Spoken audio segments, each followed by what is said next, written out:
From WBUR Boston and WRNI Providence, I'm Tom Ashbrook, and this is On Point. Religious battles rage around the world, in the Middle East, Africa, Southeast Asia, Europe. In the U.S., faith-based politics are in high gear, and more than that, in power. Now comes a voice of backlash.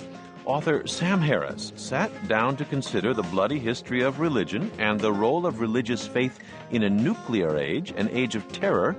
And Mr. Harris concludes religion is dangerous, that its bad outweighs its good, that for the sake of life on earth, it's time for God to go the way of Zeus.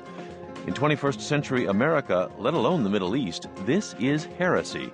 But in America, we get to talk about it straight up. Tonight on Point, Sam Harris and his hard, no apologies critique of religion.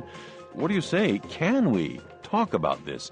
Can we pick religion up and look critically at it for an hour? Or does that conversation itself offend you?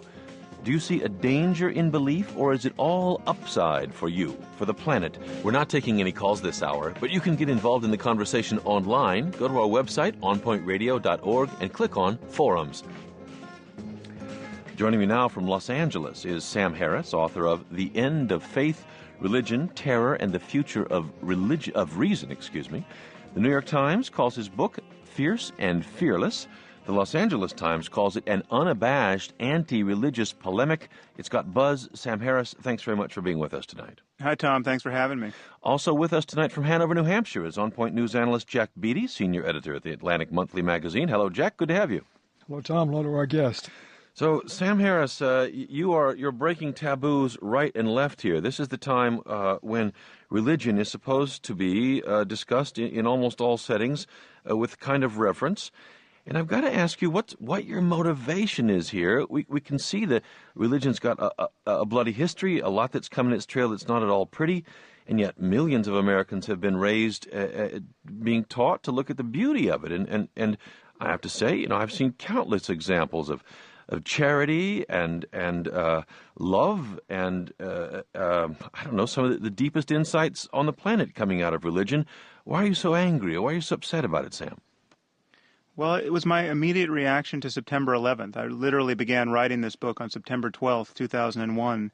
And at the moment it became clear that we were in a religious war, and the taboos you mentioned around criticizing religious faith itself kept us from realizing the circumstance we're in. And we're bewitched by this euphemism that we have a war on terror. And when it's quite clear that we actually are at war with Islam, which is not the same thing as saying that we're at war with all Muslims, but we are most definitely at war with some of the core doctrines within Islam recommended to all Muslims in the Quran and the Hadith. And we're paying a terrible price for overlooking this fact. We're not even prosecuting a war of ideas with the Muslim world. We're not obliging moderate Muslims, wherever they are, to start a conversation that uproots these dogmas, particularly the dogma of martyrdom and jihad. And you're pretty tough on Islam, and we'll talk about that as we move forward here, but I want to make it clear at the outset that you're not singling out Islam for your criticism here. You're very tough on Christianity, on Judaism. It really is a kind of a broadside at religion and faith. You call faith the devil's masterpiece. That is ironclad guaranteed to get a lot of people riled up these days. Give us the critique. What is it about religion that you find so offensive, or in your words, dangerous and destructive? Well, there are two levels to this. There's one, just the sheer lack of evidence for these beliefs. It's only on matters of faith that we allow people to make claims about the nature of the universe completely unsupported by evidence, and we don't challenge them. If I came on your show and said that the Holocaust never happened, I would immediately feel pressure from you, conversational pressure, to start making sense, and if I didn't, you would very quickly dismiss me as someone who was not to be trusted, certainly on matters of European history. Now, I can come on this show, however, and say that I'm quite certain that the creator of the universe wrote a book, and in this book, homosexuality, for instance, is derided, and therefore I know that gay marriage is an abomination. And I can be a senator on the floor of the Senate and not be criticized for this belief, and yet this belief is completely uncoupled from the world of evidence. And we're paying a terrible price for this to take specific issues like stem cell research. This is one of the most promising lines of research in biology, and yet we have college-educated politicians blocking, to a large degree, impeding this research on the basis of dogmas, specifically now a dogma that the soul enters the zygote at the moment of conception, dogmas that have no basis in fact, no basis in sensory or logical evidence, and we can't even criticize their points of view because faith is sacred in our culture. So That's you really what's want to motivating me. you want to come at it first as a scientist and say, I want a kind of scientifically credible evidence, or I don't want to hear about it. Well, the thing to recognize is everyone is a scientist in that regard. If someone tells you your wife is cheating on you, you want evidence, and you want evidence if you're a fundamentalist, if you're a secularist, an atheist. You're equally. People are all rigorous on every other issue, except for matters of faith. And I'm the first to admit that there really is a core truth here, spiritual truths, ethical truths that we want to come to terms with. It's just that there's no reason that we have to believe the preposterous to do that. Okay, so you say it's preposterous. Of course, believers don't look at it that way at all. They say it gives my life meaning. It gives substance. It speaks to my deepest questions about life and the cosmos and the purpose of all this. Well, giving your life meaning is not enough for a belief to really be a belief about the world. If I told you that I believed that there was a diamond buried in my backyard that was the size of a refrigerator, and you asked me why I believed this, and I said because it gave my life meaning, you would write me off as an idiot or a lunatic. That's not what a belief is. The only way to believe something is true is to believe that it really is true, that your belief really does map on to a larger reality. And when you get into the details of why people believe that the Bible was written by God, say, or that Jesus is the Son of God, they really do have reasons. They just don't have sufficient reasons because our culture never obliges them to really make sense, to really be intellectually honest across the board. And all I'm arguing for, really in my book, it's a deeply offensive book, it's true to many people, but I'm really just arguing for intellectual honesty, that people no longer win points in our culture for pretending to be certain about things they manifestly cannot be certain about.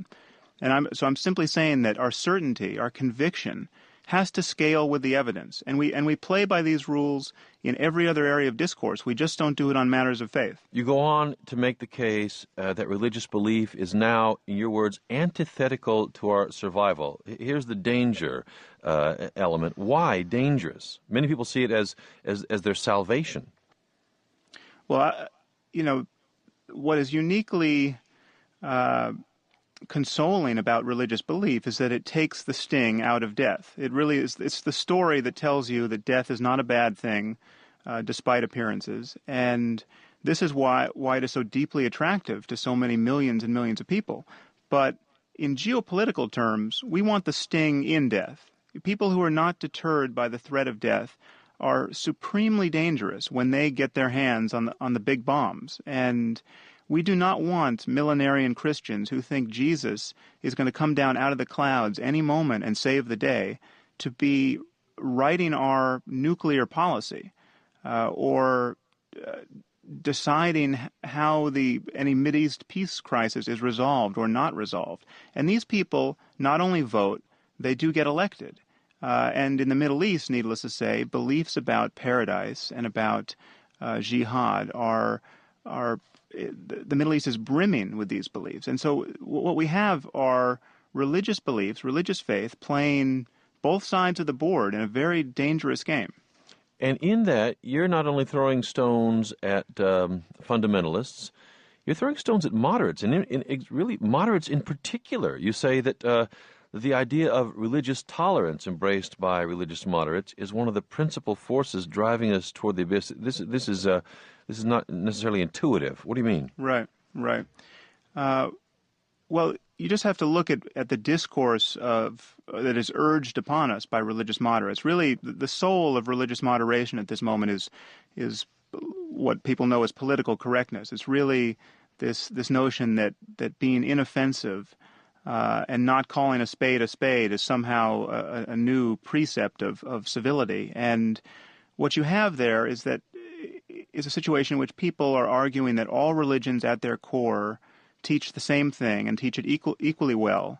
And this is manifestly untrue. We have to be in a position to notice the differences among our religions. For instance, in the case of Islam, to notice how certain doctrines within Islam are uniquely culpable for Muslim violence, for the unique character of Muslim violence we see practiced throughout the world at the moment.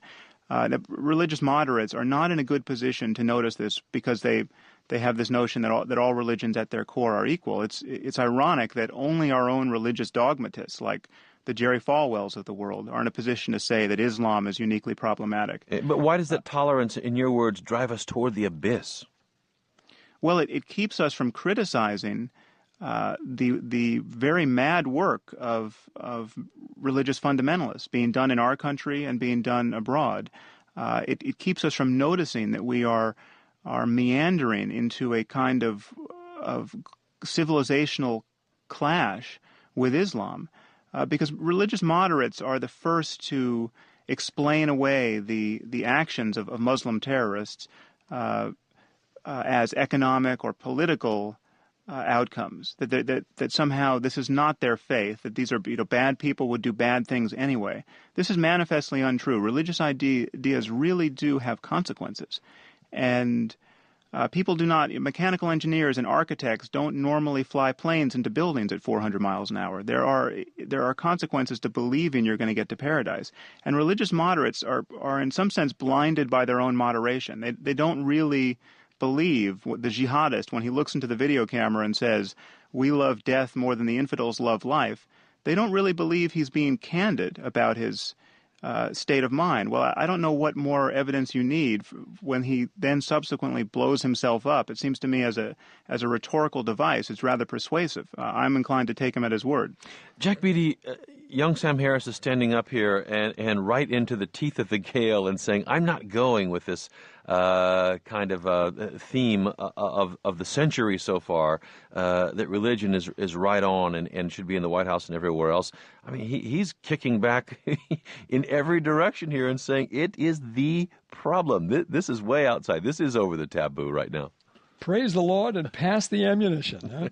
I'm all for this. I think religion deserves all kinds of rationalistic criticism. If you read stuff from the 1920s, you'll see, my gosh, you couldn't even write such things today about religion, and we're so far advanced over the 20s. But, we've just had the 20th century. State violence everywhere in the name of secular ideologies killed millions, maybe approaching 1 billion persons in this 20th century. Then, since 9/11, what have we had? Well, 9/11, true, the terrorists used religious words and imagery and so on, but a study of all suicide bombings since they began in the 80s found that in every case, and in different religions and so on, religious language was used, but in every case there was a nationalist motive. That is to say, foreign troops were occupying places that the suicide bomber wanted them to get out of. And they were all done against democracies which can be influenced by such things.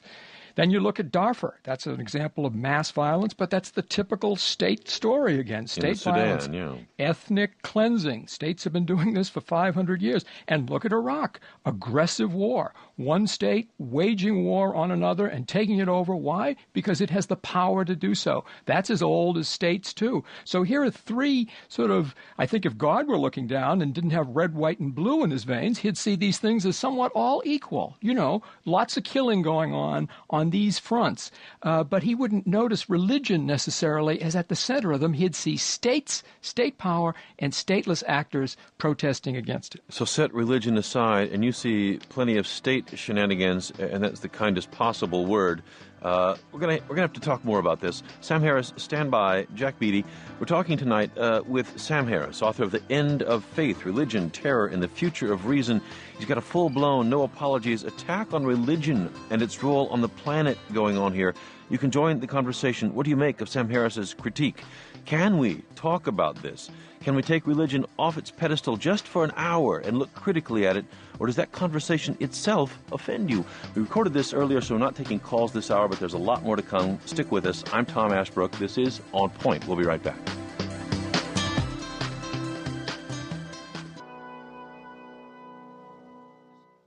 I'm Tom Ashbrook. This is On Point. We are hearing tonight a full-blown, no apologies attack on religion and its role on the planet today from Sam Harris. He thinks it's a dangerous, destructive force. His new book is The End of Faith, Religion, Terror, and the Future of Reason. You can join the conversation tonight. What do you think? Is religion, on balance, a positive or negative force in this world, in your life? And is religion the problem in a troubled, pluralistic world, or is religion the answer? Sam Harris joins us tonight from Los Angeles. Right now, from Chicago, we are joined, and happy to be so, by Martin Marty. He's Professor Emeritus at the University of Chicago Divinity School, author of Modern American Religion, The Noise of Conflict, and Under God, Indivisible, a big figure in circles that think a lot about religion. Martin Marty, thanks very much for being with us tonight. Yep. So you hear the critique from Sam Harris. You've been listening in, and he looks out and he sees religious absolutism, whether it's Islamic or Christian or Jewish, or take it right on down the list, and he says, you know what? On balance, this isn't working anymore. On balance, we've got more destruction than hope, peace, and love growing out of religion. How do you respond to that, Martin Marty? Well, much of his critique, which I read last summer, is right to the point. A lot of religion is doing a lot of what he's talking about. I don't know how we can quite pose a question on balance, because I doubt whether any individuals or groups look at life that way. When you stand at like a satellite looking at a hurricane 30,000 miles up, you can talk in those terms. But you have to talk about who's at whose bedside, who's counseling whom in addiction, who's inspiring young kids to do good stuff, who's sending people out to do mass suicide. You have to get much closer up than the on-balance question. My interest, let's say, I would accept most of his critique about much of what goes on in religion, but I start at a different place, and that is I just take for granted that if you had 1 million books like his, there wouldn't be one fewer people who are religious in the world. Religion is growing, not declining. It's not going to go away. We better get used to it, and therefore the question is, what are we going to do with it? And I think his solution leaves you between either absolute anti-religion or absolute zealotry. His key word is, I don't know when I'm talking to you, Sam, it sounds funny to talk about him in case you might be... Sam's right here, yeah. Okay, I'm here, Marty. All right, you. When you use the word moderation to cover the entire ground between aggressive anti-religion and aggressive religion, I think that leaves out probably 4 out of 5 people. Certainly there are Muslims of the sort you describe. I co-edited 5 volumes, 220 scholars studying militant fundamentalisms for 6 years, and we were up close. I didn't get any description of any of our scholars matching your description, namely trying to explain it away. We called religious violence. There are huge libraries on that. My colleague Scott Appleby's at Notre Dame now, the Joan Kroc Center, and all they do is chronicle religious violence, but then they ask the question, what do we do about it? And I think that to say everything else is moderation, is wishy-washy, is painting it in brighter light, is succumbing to violence, is unfair to all the efforts of people who say, better get used to it, it's going to stay. So, Marty, when Sam Harris says, suggests we've got to get by this, that things of scientific understanding has advanced over 2,000 years, he says words like God and Allah must go the way of Apollo and Baal, sort of ancient, more or less forgotten gods, or they will unmake our world. And you respond, it's just not going to happen, so learn how to live with religion. Yeah, the symbols God and Allah and all the others have positives and negatives. And if we just bring up the negatives, that's how they are. They're going to do it.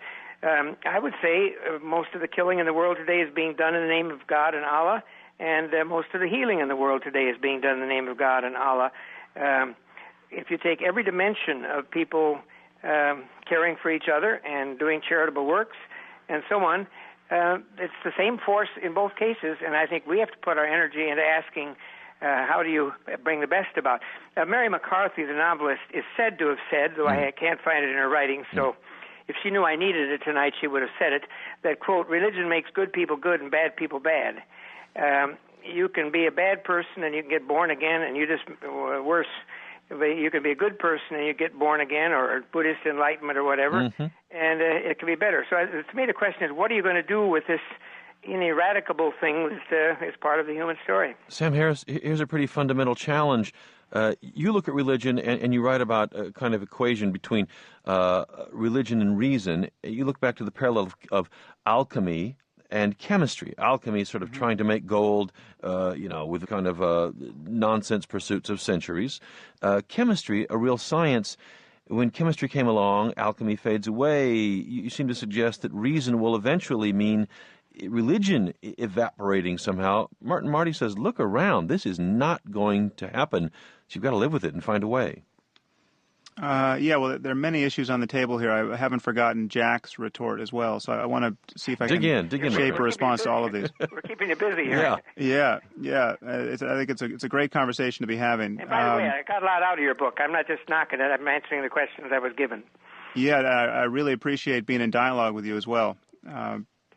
So, first, what Dr. Marty has brought up, this link between religion and morality, I think, has been oversold to us. I think that people naturally recoil at cruelty, for instance. This is at the core of our ethical intuitions. If you don't already know that cruelty is wrong, you're not going to discover that by reading the Bible, because the Bible is chock full of cruelty. Now, it's true there are sections like the Sermon on the Mount that are beautiful distillations of our highest ethical impulses, but a lot of the Bible really is not that, and you can find reasons for all manner of totalitarian barbarism there. So we recoil from cruelty quite naturally, I would say. And there are experiments with monkeys showing that monkeys recoil from cruelty, at least on other monkeys. You see, but we also seem to indulge in cruelty pretty naturally. We Things do. like the Ten Commandments are laid down to say, stop that and that and that and that. Those are cruel. Yeah, but the Ten Commandments are laid down in the context of chapters that tell you to kill people for everything, for working on the Sabbath, for you kill children for talking back to their parents. There's really it's not a good document to guide us in our search for tolerance and whatever psychological transformation that would allow us to love our neighbors effortlessly. We can do better than the full contents of the Bible, and we certainly can do better than believing it was written by the creator of the universe. If that's true, then go to Jack Beatty's point about the history of secular states in the 20th century and the oceans of blood on their hands. Right. Well, I think it is a misdiagnosis of the problem to talk about Stalinism, say, as reason run amok. That was not too much reason. Stalinism was a kind of political religion. It was not otherworldly in the sense of ordinary religions, but it was a brittle ideology that disavowed reason and genuine science at every turn. Tens of thousands of scientists went to the Gulag for not propping up Stalin's infatuation with Lysenko's biology, a discredited form of biology at that point. Well, so you don't like that kind of secularism either, but it was. Well, no, it was militantly atheistic, but it was not a rational dialogue. These are, Heinrich Himmler thought that the Aryans had descended from space and had been preserved in ice since the beginning of the world, and he created a meteorological division of the Reich to look for maybe this a rational dialogue data. is too much to hope for. Maybe human beings just don't produce that on a large scale. Maybe religions, in part, to recognize that and confront it, deal with it. Well, but see, we do in every other area of our lives, and it's really not surprising to me that religion is as influential as it is still and not everywhere. We should point out that if you go to Sweden, only 10% of people believe in God, and they're not cannibalizing themselves and having sex with their children. These are societies that are just as moral as ours, perhaps more so, and yet they are quite secular by comparison to America, and certainly by comparison to the Middle East. So, and what about Martin Marty's point that if we take your path, we're left with absolute anti-religion as a position, or absolute zealotry? I hear Dr. Marty standing up for those moderate religious people in the middle of that conversation. Yes, I disagree with this because, to take myself personally, I'm someone who is really deeply committed to ethics and to spiritual experience. I am fascinated by spiritual experience. I've spent probably 2 years in silence on meditation retreats trying to discover what sort of transformation of my mind is possible on the basis of really sustained introspection. And I've done this in a Buddhist context, and I have not taken on Buddhism as a religion, but I have no doubt that there are fascinating things to discover about the human mind and real transformative work that we can do on ourselves in the context of trying to deepen our wisdom and compassion and trying to be more like Jesus. I mean, Jesus is a great example of, whether he's partly fictional or perfectly true, of somebody we might want to be like, at least in half his moods in the New Testament. But what I'm arguing is that there's no reason to believe anything on insufficient evidence in order to do this. So just look at it in a contemporary, in a scientific way, a soulful way, you're saying, but leave off the religion. Callers want to join us. I want to begin to invite them in. David's calling from Boston. Hi, David. You're on the air. Thank you very much. This is an awesome program and a very hot topic these days. The question I have for Sam, I haven't read the book. It sounds like he has a very similar belief structure as I do. And I wonder if his book delves into the original purposes for religion, which I contend include things like to explain the unexplainable, include bringing politics and some military and structure and morals and ethics to a society that was becoming agrarian and needed some means to sustain itself. And then I go further to wonder if, in a separate question, religion can't be subsumed as Christianity subsumed other religions by leveraging the different pieces of society that have taken over those pieces. As I see it today, religion really only still gives good credence to spirituality and perhaps a certain community good that isn't, that in and of itself separates it, and I don't know other pieces of our society that can take on. So you're agreeing with Sam Harris that that society could move past religion at this point, David? It's been my contention that religion created more problems, more disparity, more differentiation between people, and created more ill will than good. David, we've got it. Sam Harris, there's a kind of a here, and a seconding the motion from our caller. Yeah, his first question about the evolution of religion, both culturally and perhaps biologically, I really don't go into that. Clearly, we come into this world hardwired to feel in relationship to the world around us, to feel in relationship to others, and to, in some basic sense, broadcast our subjectivity onto the processes in the world that we don't understand. And science really has been through the centuries a process of divesting the world of that kind of subjectivity, so that you begin to understand that rain clouds are not angry gods; they are physical processes. And I don't really go into that, but clearly we have something. Religion has served a purpose. At least this kind of broadcasting of our subjectivity onto the world has served a purpose. But there are many things in evolution, in the evolution of our species, that have served a purpose which we are busily trying to divest ourselves of.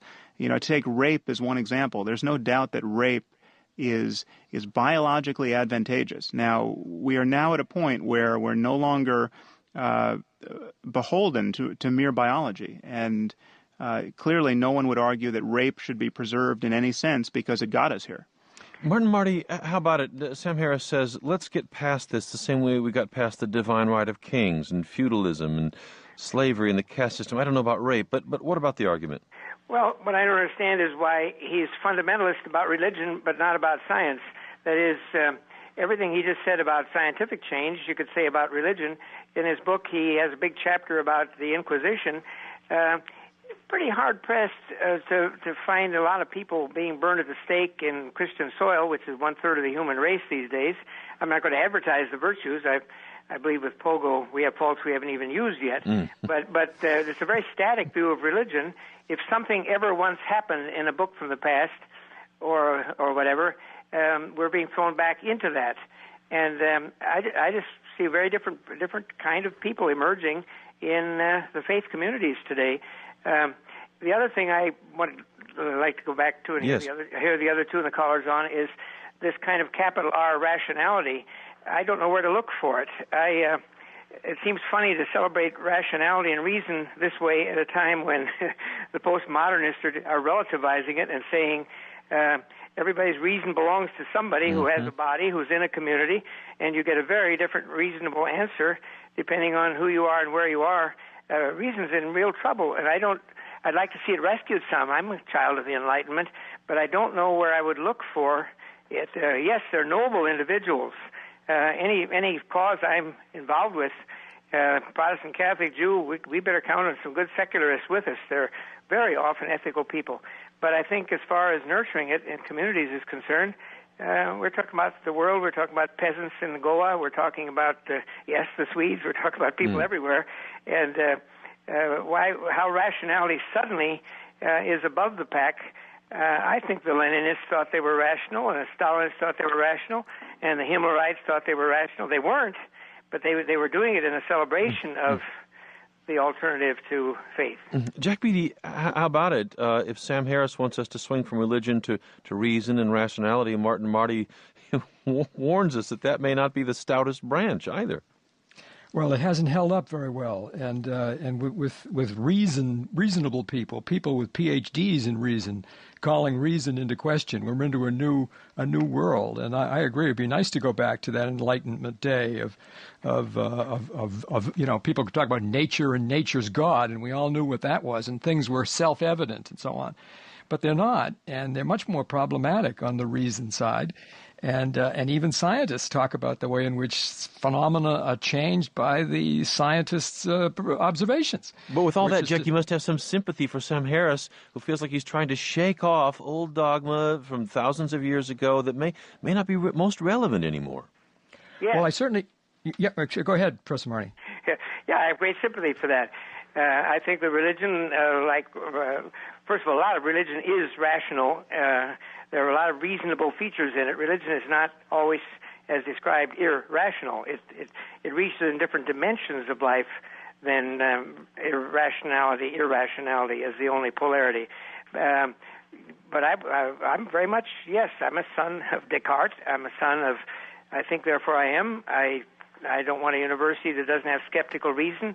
I don't want a laboratory that isn't asking critical questions about the cancer cells. I don't want politicians. Well, I better not get into that. They're not very rational these days. But I would like to think that politicians would use reason and debate somewhere. But you don't see a lot of it around. And I think we have to ask, in what context is this wonderful thing called reason appearing? Martin Marty, Jack Beatty, and Sam Harris, author of The End of Faith. Please stand by. We have to take a short break. We're hearing a full-blown, no-apologies attack on religion and its role on the planet today. You can join the conversation. Can conflicting religious absolutes safely share a world armed to the teeth with destructive weapons?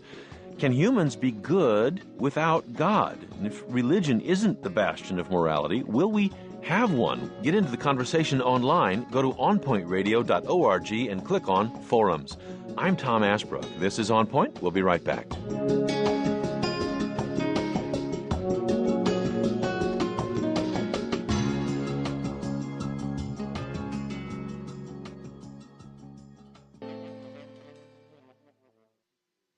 I'm Tom Ashbrook. This is On Point. We're hearing tonight a full-blown attack on religion. Talk about outside the mainstream conversation today. On religion and its role on the planet, our guest is Sam Harris. He's author of the new book, The End of Faith, Religion, Terror, and the Future of Reason. We're also honored to be joined tonight by Dr. Martin Marty, Professor Emeritus at the University of Chicago Divinity School, author of Modern American Religion, and our own Jack Beatty. You can join this conversation. What do you think? Is religion, on balance, a positive or negative force in the world today in your life? And is religion the problem in a troubled, pluralistic world, or is religion the answer? Is it time to move past religion or to embrace it? We're at 1-800-423-8255. That's 1-800-423-TALK. Imran is calling from Ashland, Massachusetts. Hi, Imran. You're on the air. Hi, how are you? Well, thanks. I just wanted to say that getting back to the point about, intellectual honesty, I mean, there are plenty of scientific theories that are being put out there that are just as fantastic as the belief in God. And I think if you look at cosmology, some of the latest thinking is that the universe has, expanded and collapsed a multitude of times, and that, there are such things as, parallel universes. Even though there is nobody who's ever witnessed any of these events, yet scientists seriously entertain them. And so, of course, they're projecting off their understanding of physics to build these hypotheses, Imran? Well, yeah, that's true. But I think if you look at something, if you look at what they're actually saying, it's just as fantastic, I think, as the idea of a prime mover. Or Imran, stand by. Sam Harris, you want to address Imran directly? He's saying science is just as Sure. fantastic as religion. Well, I think that certainly overstates the case. Some of these theories, certainly within cosmology and physics, can seem as fantastic to the layperson. And, Jack alluded to the observer changing the world, and that's a very old result in quantum mechanics. So quantum mechanics fundamentally is spooky. And the problem with quantum mechanics, from a layperson's point of view, is that it doesn't give any clear image of the world that is not spooky. And so the difference, however, is that nothing depends on our finding a quantum mechanical picture of the universe that isn't spooky. There's no decisions about medical research. There are no wars being fought over this. Our world is not being balkanized into separate moral communities on the basis of these ideas. These ideas actually are cashed out by very rigorous rationality. It just happens to be mathematics that is not mapping onto our world in a intuitively realistic sense. And so that conversation is going to go on for decades. But at the moment, nothing in terms of human happiness and suffering turns on its resolution. What I argue in my book is that almost everything turns on our finding some way to become identified as a single human community, not Muslims against Christians against Jews, sometime in the next century. And time is very much against us in this. And one thing that Dr. Marty pointed out is that we're no longer burning heretics at the stake in the West, and that's a very good thing. But what we have to credit for that transformation of Christianity is secularism, is scientific progress, secular politics, secular dialogue. You don't find reasons to stop doing that really in the Bible, certainly not in a literal construal of the Bible. What you find is that over hundreds of years, that kind of barbarity becomes unsustainable. But it comes from outside. It comes from the doors leading out of religious literalism really don't open from the inside.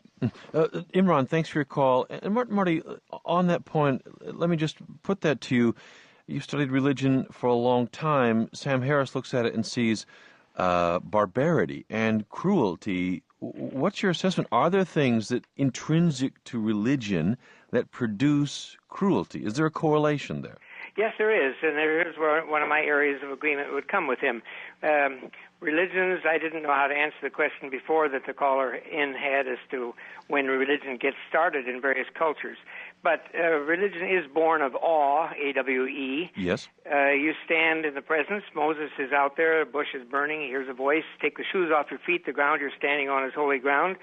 The Buddhist meditation is awe, et cetera, et cetera. And so it's dangerous stuff. It's hot stuff, because what usually follows then is the person who's been awed is not tyrannized. The other God is not the tyrant who's going to demolish him or her, but rather someone who then impels you to form community, try this experience out on others, and then carry on a mission. Get my people out of slavery in Egypt, or lead an army against the infidels. We don't know which direction it'll go. But I think that's the root of it, and I think that's what leads a lot of people to give their lives, literally, for other people in the name of faith, just as they kill in the name of it. So I guess throughout, I'm coming back to the same theme. I certainly don't want to pull off religion against science. We need all the help we can get. I'm not interested in pulling off religion, which is thousands of different kinds of things, over against reason, which is thousands of kinds of things. I think the community that Sam's just describing has to include religious and non-religious around the world, pooling our gifts, pooling our resources. But the notion that in the 22nd century suddenly the human race is going to come to a common agreement, that's the most terrifying thing I've ever heard, because I've never heard of a human combine that big without tyranny and totalitarianism etc. And you mean Sam Harris's vision of common agreement around reason or rationality, let's say? Yeah, well, again, I'm just stuck back. It isn't going to happen. Thomas Mann, in his novel, says the world has many centers, and there's no way they're going to all converge on one thing. So if they're not going to converge on one thing, we have to ask how they're going to relate to each other. And I think the notion that the moderate tolerance is the only alternative, here I go for 20 seconds. I have a book coming out called When Faiths Collide, and agrees with Sam that tolerance is a very weak virtue. Tolerance today has come to mean if I don't believe very much and I can get you to believe as little as I do, we'll get along well. I'm interested in the passionate faith of the Gandhis and the Bonhoeffers and the Martin Luther Kings and the Dorothy Days and the Thomas Mertons, who use their own commitment as a warrant to celebrate the integrity of the other.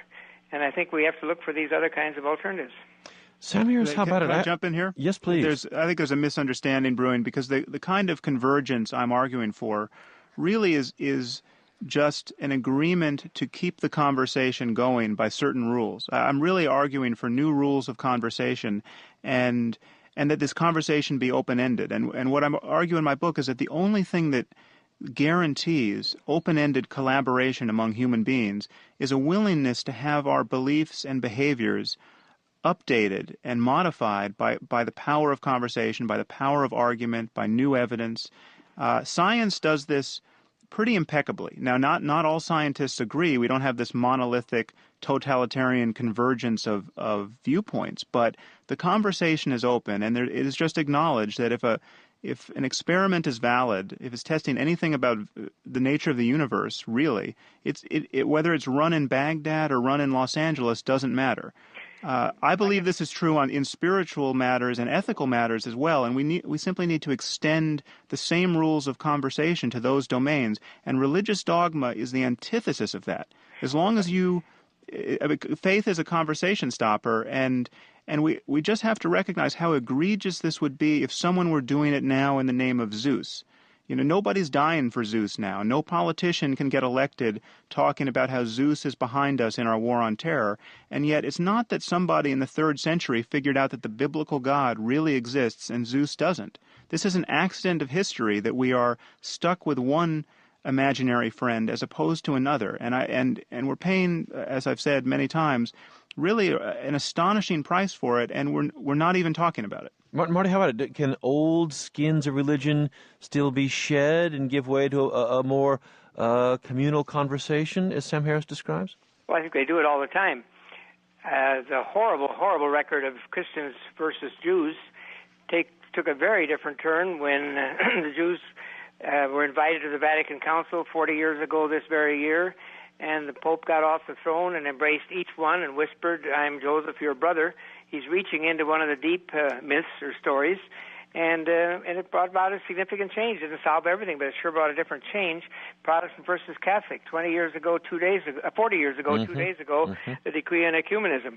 It just about ended the war between Protestants and Catholics. So I think there's evolving all the time. But I think the notion that religion would have to operate the same way science does is what the philosophers called a category mistake. When Basil Fawlty's motor car drives along and the motor stops, he grabs a twig and hits it on the hood, is a category mistake. And I think that religion has to be certified the same way science does, the same kind of evidence, I think is a category mistake. I want science to do exactly what Sam's describing. And I think religion should be in on supporting it. But it won't give the answer to the heart's questions that religion sets out. But Marty, Sam Harris looks at the history of religion, religious wars aplenty.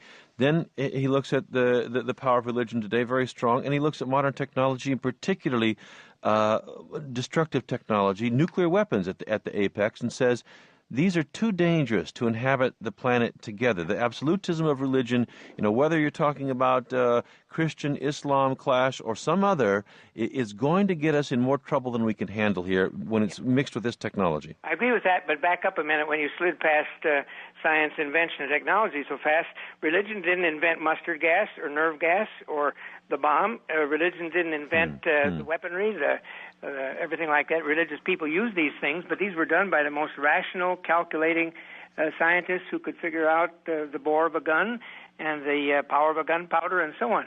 The issue is, what are humans going to do with these things that they invent?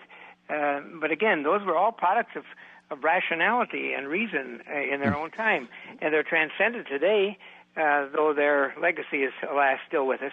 I don't want anything at the end of this conversation to suggest that I'm minimizing the horrors of what's going on in the name of religious killing today. It's my business to chronicle it, and it's there. But the question is, what do we do about it? And I don't think the alternative is going to be to dream that in the 22nd century, rationalist science will have prevailed when it has its own bad history, and I don't see the signs that it's getting better. And Sam Harris, you pointed out yourself the scientists who said that this war between reason and faith is over. I mean, Einstein, Carl Jung, Max Planck, Freeman Dyson, Stephen Jay Gould. Why are they wrong? And you're right.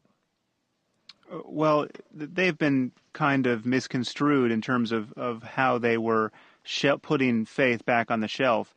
For instance, Einstein has been widely quoted as referring to God. God doesn't play dice with the universe, and so forth. But he's not talking about God in the Christian sense or in any religious sense. The issue, I agree with Dr. Marty that we really need to look at the end game here and wonder what human beings are going to do. We have all these tools. We got them somehow. We have all these different religious identities. We got them somehow. What are we going to do? And what I'm asking people to consider is that there really is no end game here with separate fundamentalisms, with separate dogmas about what happens after death and who goes to paradise for calling God by the right name. Aspiring martyrs, to take Islam as a specific example, are never going to make good neighbors. I mean, there's really a deal breaker here, and unless we can find some way to erode these separate moral identities, we are just going to go over the falls together. But you go after the moderates who would try to be ecumenical, who would try and be tolerant across these lines, and say they drive the world to the abyss. I do. Clearly, moderation is an improvement over fundamentalism. We want, if I could wave a magic wand and make everyone moderate, I would certainly do it. It's just that moderate religious discourse now is diluting itself with notions like Islam is a religion of peace, been hijacked by extremists. That is just not true, and you only have to read the books to discover it's not true. You only have to read the Arab press to discover it's not true. And so we have to come to terms with both the differences among our religions, and we have to find some way of getting what we think we're getting out of religion, strong communities, spiritual experience, ethical impulses, in some way that does not require people to be irrational, because irrationality stops the conversation. Jack Beatty, just 20 seconds here, but in a crowded planet with nukes and all the rest, you can't blame Sam Harris for being worried. No, but I can't imagine the moral condition of mankind without the Muslim faith's insistence on charity, the Catholic Church's criticism of capitalism, or Judaism's insistence on repairing the world. Hard to imagine a world without those things. Well, there it all is. In one big stew, we'll have to try and make it through. Martin Marty.